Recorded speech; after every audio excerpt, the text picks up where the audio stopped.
Hi. I'm going to read something I got and hope that it helps you if you are a parent. So the subject is parenting with CPTSD.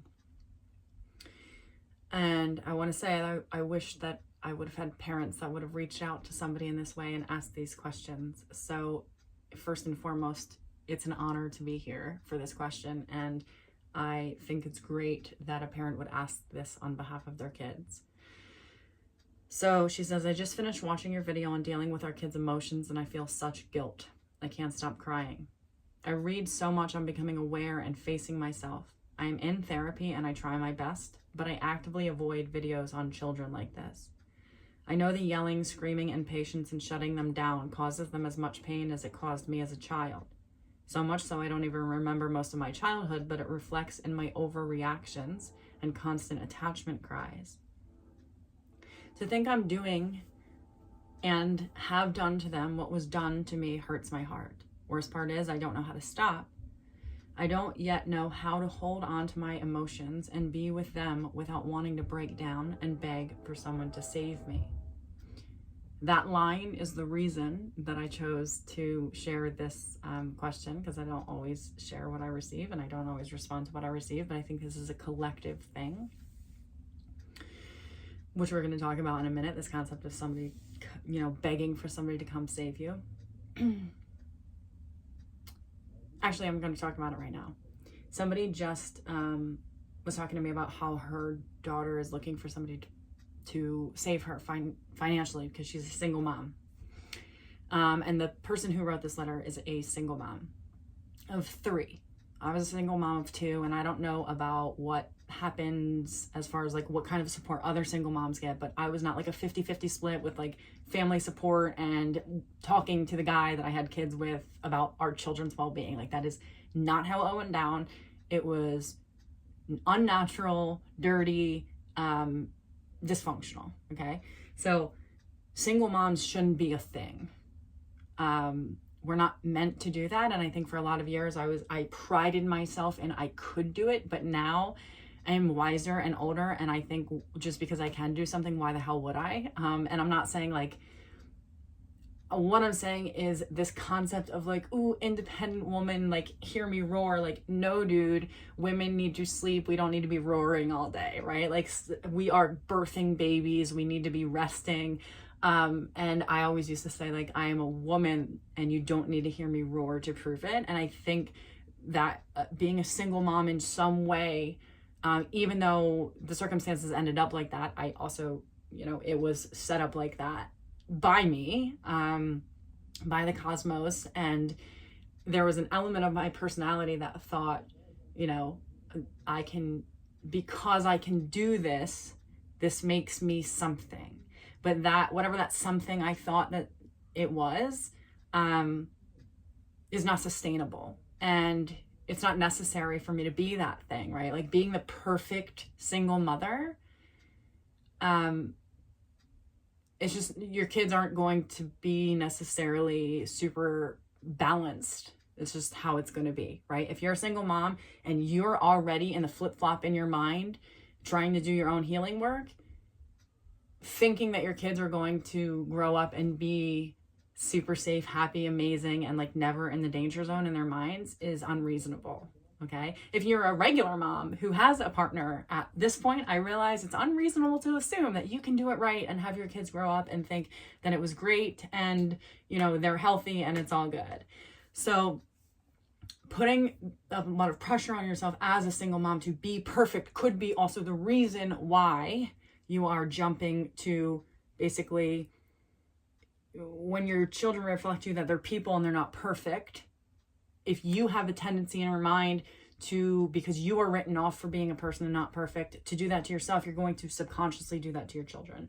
So the thing that she says is that she doesn't know how to be with them without wanting to break down and beg for someone to save her. And the thing about this is, my mom projected a lot of things onto me about like, oh, I was just like, in weird ways, she would say to me that I needed to find a man who made money. And because I'm such a rebellious asshole, which maybe like if she wouldn't have said that, I would have, been a different person. I would have chose somebody who had money, whatever. But she used to project onto me like, that's what I needed. And I would always be like, dude, I'm not that person. Like, that's what you needed. I want support. Like, I want you to just love me. I just want to be loved. So it's ironic because I actually, I found, and I don't want to be all crazy about this concept of, the nuclear family is the healthiest system that you can have. And I don't want to create some ideal that, oh my God, a man is going to come and save you. But in my experience, being loved by a person the way I needed my parents to love me saved me enough so that I could save myself. It didn't save me. It just softened me so that in myself, I could be myself. And being loved as myself gave me power to create momentum of action of that self into the outer world, which saved my financial life.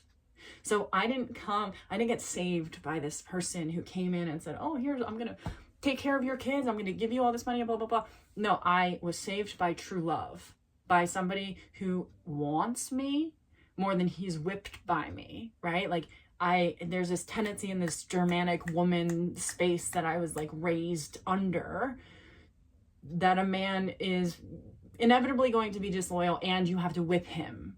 Well, when I know a new program of ease and I am just wanted, that gave me the power to save myself because somebody wanted me and I never wanted myself. Like I would always be like, I didn't want this. Like I didn't ask to be born, which isn't true on a level. I obviously did. And I'm very glad to be here, but being wanted created me to want the thing that I saw somebody wanting and to nurture it and extend that thing, right? So when you think, oh, I want somebody to come save me, what that really means is that in a way you're afraid, and this is why single motherhood is not sustainable, but we project onto our children that they're a burden we need to be saved from. And it's really easy to do that when we don't have support.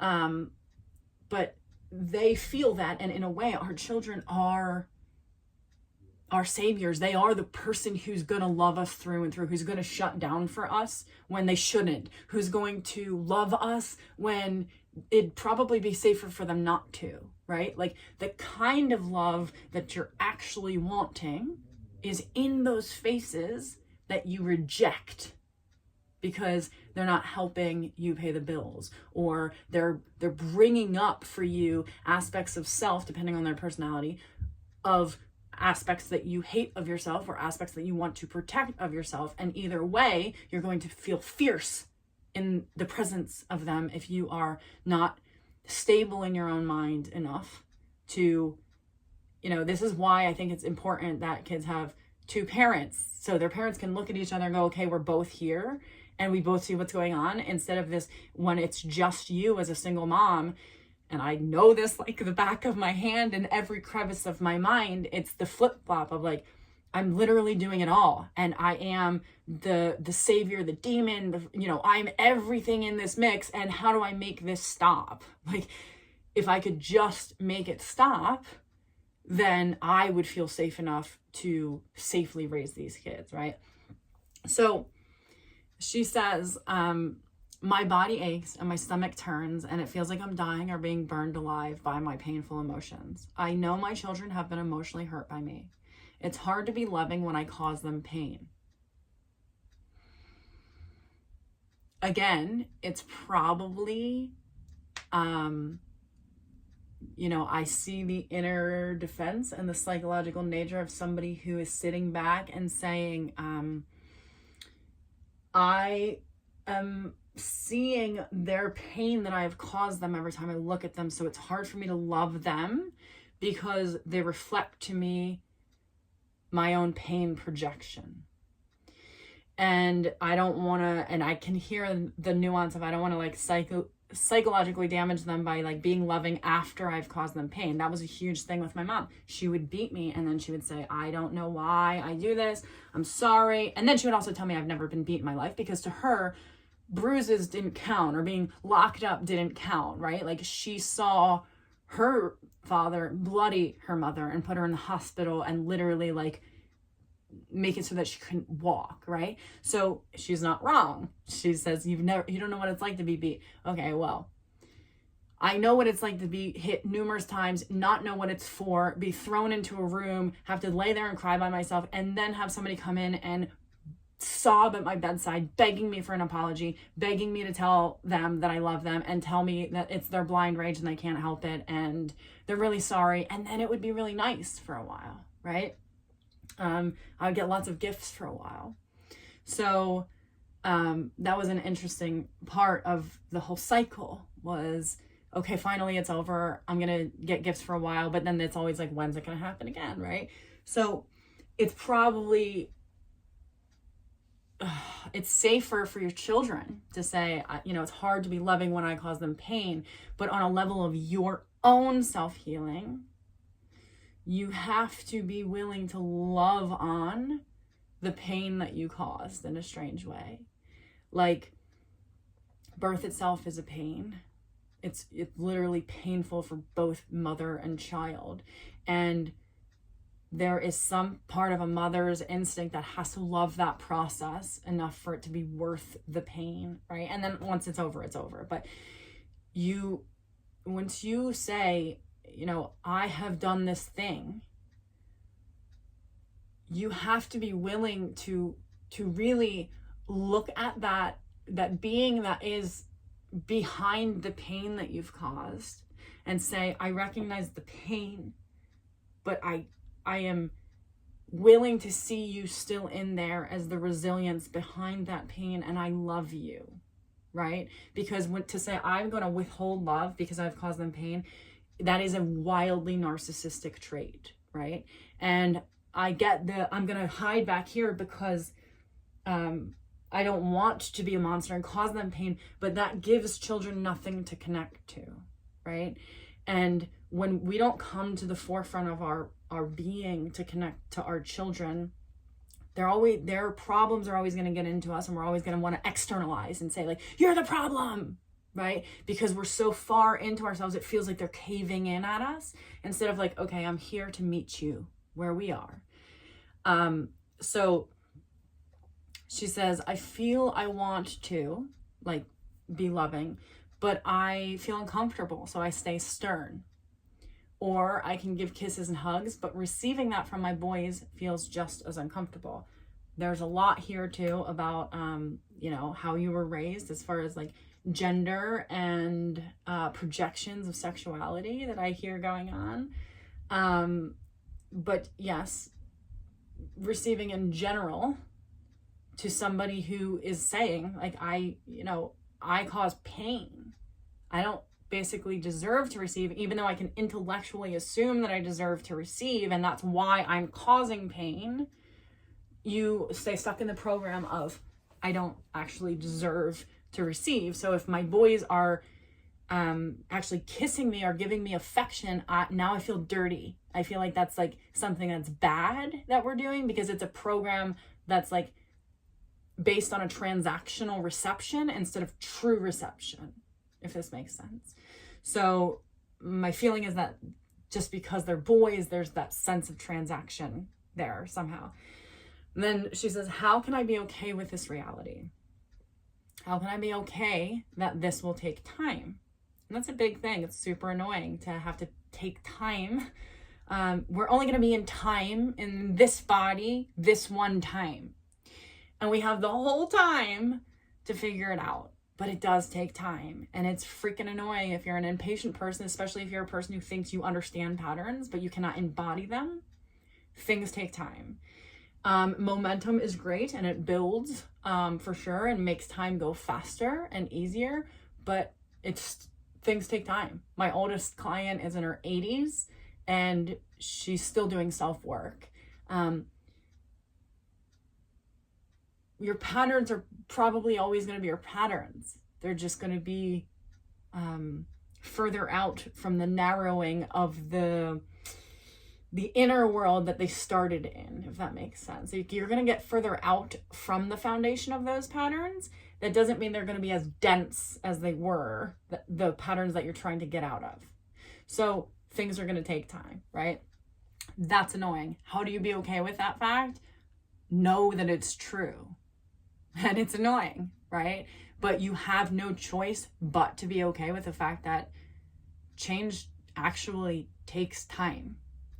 Especially, and I shouldn't say this very much, it does on the inner world too, but especially when you're dealing with exterior dynamics, when you change the temperature of yourself, you change the temperature of the room inevitably after a period of time. And that's going to change the sense of warmth or coldness that other people have around you. That takes time because your new temperature that you create for yourself has to be so anchored in your authenticity and in your new attunement to your true frequency that people trust it enough to come closer to it, to be warmed by it, to transition to it and say, okay, this is a safe place to be now, right? It takes time to hold that anchor, to really change the programming into a different new world in the inner world. Yes, that takes time. How do you be okay with that fact again is knowing that it takes time and thinking that if you think that it doesn't take time for these things to happen, that's an insane thought. And you'll always be frustrated by the lack of perfection in the process. So she says, to become the abuser myself is the worst thing I could have ever become. I am a single mom trying to deal with her inner shit, but not wanting to drag them through it with me. If you have any advice, even something that would be hard to hear, please help.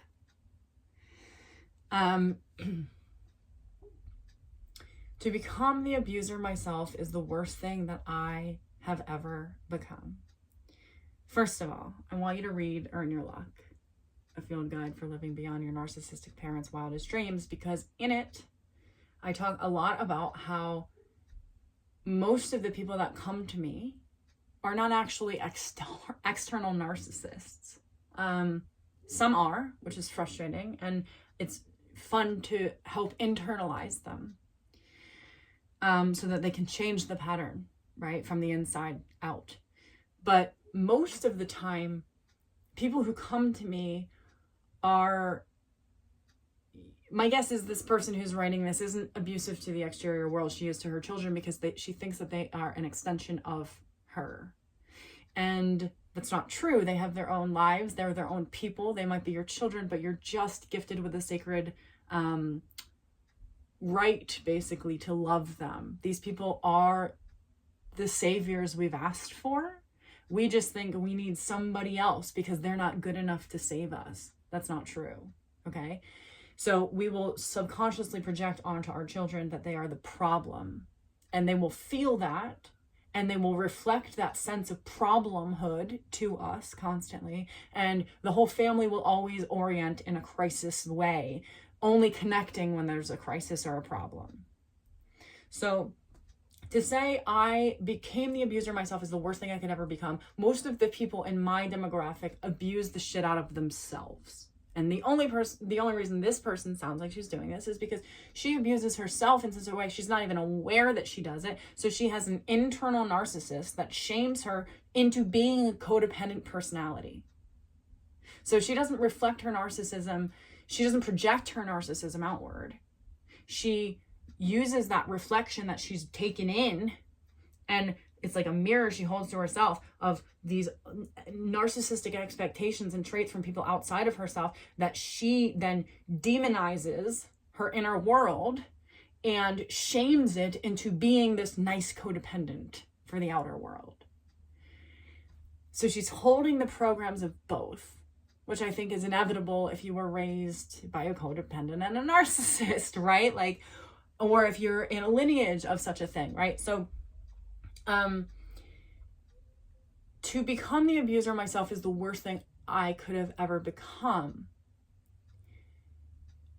Is the greatest awareness that you could have for your inner world, because you have very likely become an abuser to yourself, or else you wouldn't be abusing your children, right? Nobody who, and God, I'm a parent, I have 4 kids. It's not easy being a parent, right? Like even this morning, I tend to be a black and white thinker, and my thoughts are like dude, if this kid makes me late for work today, I'm never taking her to school again, right? Like, so I'm operating from this frequency of like, I am both like, oh, we're doing this nice, calm, relaxed walk. We're doing this amazing thing. And also, if you don't hurry up right now and you make me late, I'm never taking you in for school again. Whether I say it or not, she feels it. Oh my God, I'm going to show you the picture. She drew this picture the other day that was, she said, Mommy, is this how your grandmother died? She hands me a picture of the exact scenario that I last saw my grandmother in. And the nurse, she had a picture of a nurse next to my grandmother, and she had thought bubbles leading up to a picture of a heart monitor and a picture of a graveyard. And above my grandmother was a thought bubble of a picture frame that she said was a memory. And my grandmother was like crying in the picture, and this nurse was next to her. And my daughter is 7 years old. She'd never been in this room. And she was able to complexify what the nurse's mindset might have been in this dualistic nature of, I have to do my present day job, and this body is no longer going to be a body soon, right? And that she can conceptualize at the age of just 7 that my grandmother on her deathbed had one thing left in her mind, and it was the memories of her entire life, right? Like, this kid is pretty intense. So she also holds both. She's aware, my daughter, and I'm not sure if your kids are, but lots of kids probably are, and they're talked out of it, of holding both of those frequencies. Like, I can't hide myself from this kid. I can't hide my inner world. And she's like I always say, she's the most like me that anybody else has ever been, that I've ever met, where you can't hide from her. She sees it all. She feels it all. If there is a cognitive dissonance in a person, she will notice it. So she's drawing this picture of this nurse having this kind of cognitive reality of this dualistic split. And she's never even been in the same room with this person. And she's empathizing with the possibility. And by the way, that's like, yeah, the last time I saw my grandmother, and this is her picture, she's like hooked up to a IV, she's hooked up to an oxygen tank. This is exactly how I last saw my grandmother, with like nurses who didn't know her in the distance. And that is how she died. She died in a hospital with no family around and just nurses. I've never told Haven that. So she's handing me a picture of this room that, okay. So lots of things you can't hide from children. And it's only now my daughter's ability to draw. She wouldn't necessarily have the articulation yet to tell me that she was aware of what was going on in the death room of my grandmother, but she now can draw. And she showed me how her mind thinks so complexly, right? So lots of kids are aware of the nuance of their parents, especially if you are a person who's this sensitive and you have children. They're probably this sensitive. They probably have minds very much like yours. So the only way for me to, this is how abuse happens. When you say to become the abuser is the worst thing I could ever become. I mean, abuse happens when you are taught to receive abuse and nothing more. When you are taught that to parent means to slice down instead of raise up, it becomes normal. The programming is, oh yes, this isn't even abuse, it's just normal, until somebody says, hey, or until you're intuitive enough to go like, whoa, I can see in my kid that that's not right. That doesn't feel good for them. I'm not going to violate their boundary that way. I'm not going to do that thing that's like technically maybe not considered abuse, but it definitely is violating to who they are. And you can see that because they will shut down or let you know like, whoa, that doesn't work for me if you're paying attention. But if you're in this mind with 3 kids as a single mom trying to get your shit together, it's really hard to pay attention to all of them, right? Because who's paying attention to you? And then you have to pay for therapy. I get it. This is very lonely, like adulting sucks. You're like, oh my God, I'm a single mom. Nobody really gets it. I have to pay for people to listen to me, right? Like, and that reality, especially, I don't know what the situation is with like the children's father or whatever, is very jolting when you see their other parent or other people like having it easy. And you're like, what the hell? I have nothing here. Just somebody come save me from this. So again, what you're really looking for is somebody to love you and to love you through your inner world and your inner chaos. You're not necessarily looking for a savior from this pattern. You are and must be the savior of this pattern. You might be loved enough from the outer world, from somebody who's not in the pattern, that you save yourself and your children from this pattern. But if you're looking to somebody to save you from this pattern, it will either be a pedestal situation and then a very hard fall, or you will become a succubus in a healthy relationship, right? So this tendency for somebody to come save us, it's annoying that we have to be this, right? We have to be that person that we go, okay, I'm bugging out right now, and I'm about to lose my shit, and I'm gonna soften. I'm gonna go put myself in the bathroom. This is what I do. I turn on the shower, I lock myself in the bathroom, I lay next to the bathtub, I let the water fall on my face, and I soften to know that I love the person in me that fluctuates and nuances. And I'm going to save her not by fixing her, but by loving her, right? Because there's always, oh my God, I want to run to somebody to fix this problem. And that's how I'm going to be saved. I was not saved by somebody fixing me. I was saved by being loved. And anybody can do that.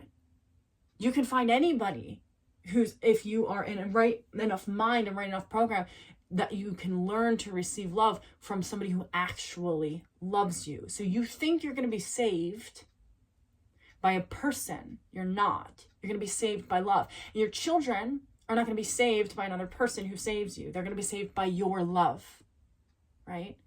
So my thought is, I appreciate anybody who would even take the time to ask this question, because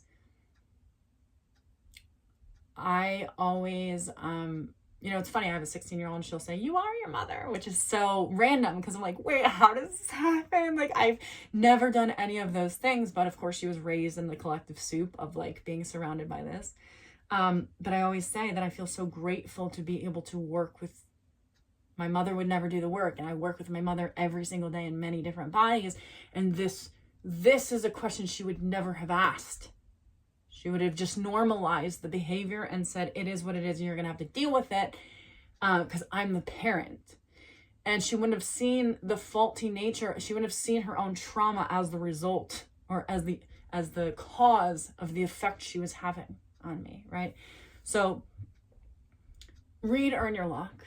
If you're sitting there saying to yourself, like, to become an abuser is the worst thing that I could have ever become, and if you're wanting to see, it's interesting, because most of my demographic would have to be at a really, really low place to even say that they wanted somebody else to save them, because normally they use that impulse to save somebody else, right? So they use that identity piece of going, okay, I'm going to save somebody else right now when I most need to be saved.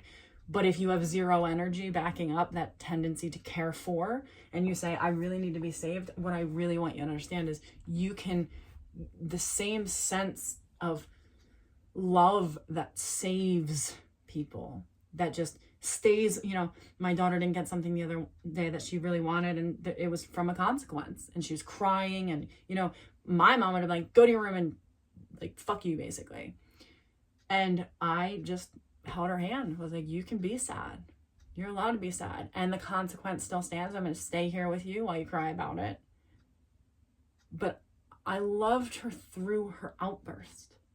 And I didn't give her what she wanted because she had an outburst. And I think sometimes that's the thing too. This is what keeps people psychologically sick, is the only time they get attention is when they have a psychological outburst. And then somebody goes, okay, well, I'm going to give her what she wants to shut her up. And I'm not saying that this is this person who wrote this, but it sounds like if somebody has the ghost state, I need to be saved complex, that's in there somewhere. That I've gotten attention before from having a psychological outburst, and that's the only way I know how to kind of connect, is to express my crisis and express my trauma.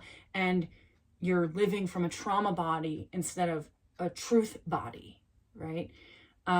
So if you're in therapy and you're doing the work, that's great. Yeah, it does take time. It's annoying. But to know that the way that you can actually save your children from yourself is to save yourself from that pattern that actually thinks that abuse is normal, who thinks that receiving is bad and that you should feel guilty or gross or maybe perverted even if you receive affection from your children. God, that's some wicked programming, right? So you are the person who's going to save yourself from this pattern. Even if somebody else comes in and whisks you off your feet and saves you and blah, blah, blah, that wouldn't end well for you. It wouldn't end well if somebody just came and saved you and took care of everything.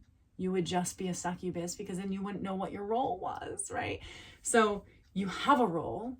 Your children are here to give you the gift, the sacred opportunity to save, but without having to perpetrate to save first, right? So they are here to show you yourself. Thank them. They're not a burden. They're a sacred gift, an opportunity to love something through instead of fix something and problem solve and take care of the burden constantly. They are actually an opportunity to love something through. And when you can learn to love like that, you can learn to be loved like that. And that is the thing that saves people. Therapy helps. Lots of things help. Lots of things lead to that place. But really it comes down to being willing to receive and doing the work to know that when you have a psychological fluctuation or emotional outburst, you can remove yourself from the situation, not make it somebody else's burden, not make it a burden that you're having a burden. Go and love yourself softly through that burden, right? Through that psychological state where you're like, make it stop.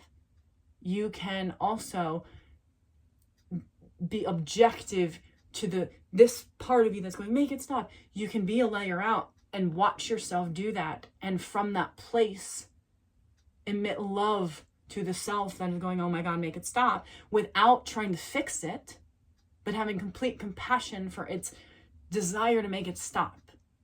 That's the thing that saves people. And when you can do that for yourself,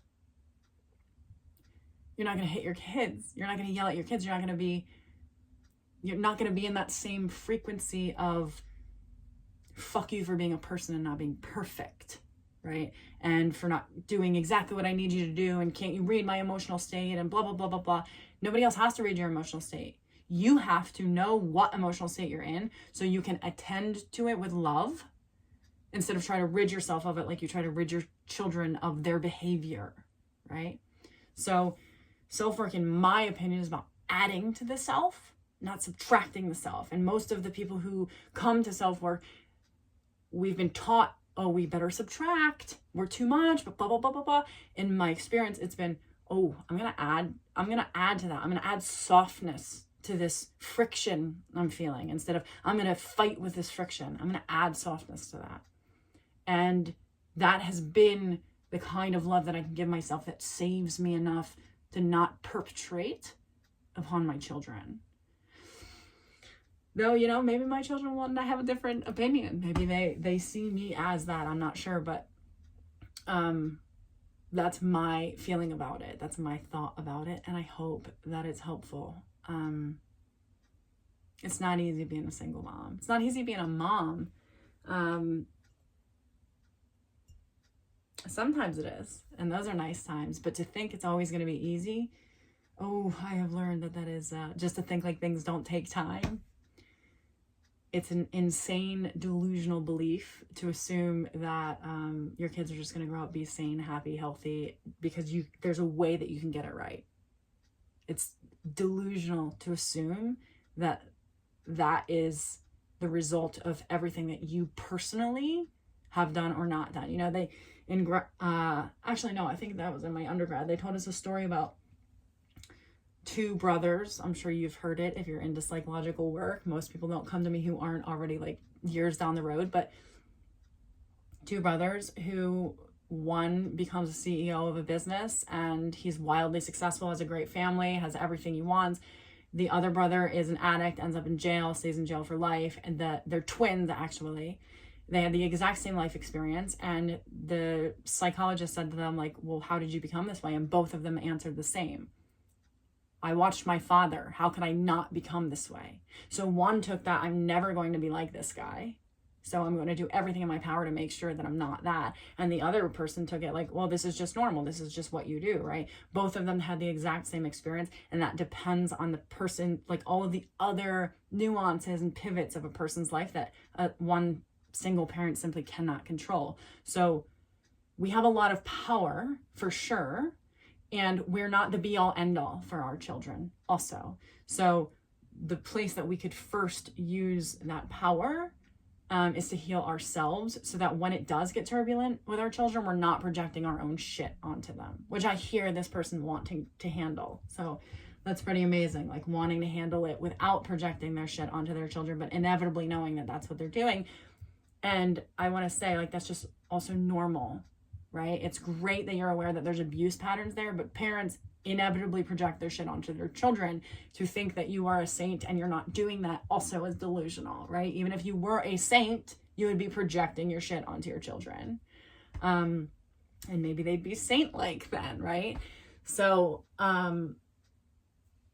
it's, you know, you're going to have an effect on your children, both good and bad.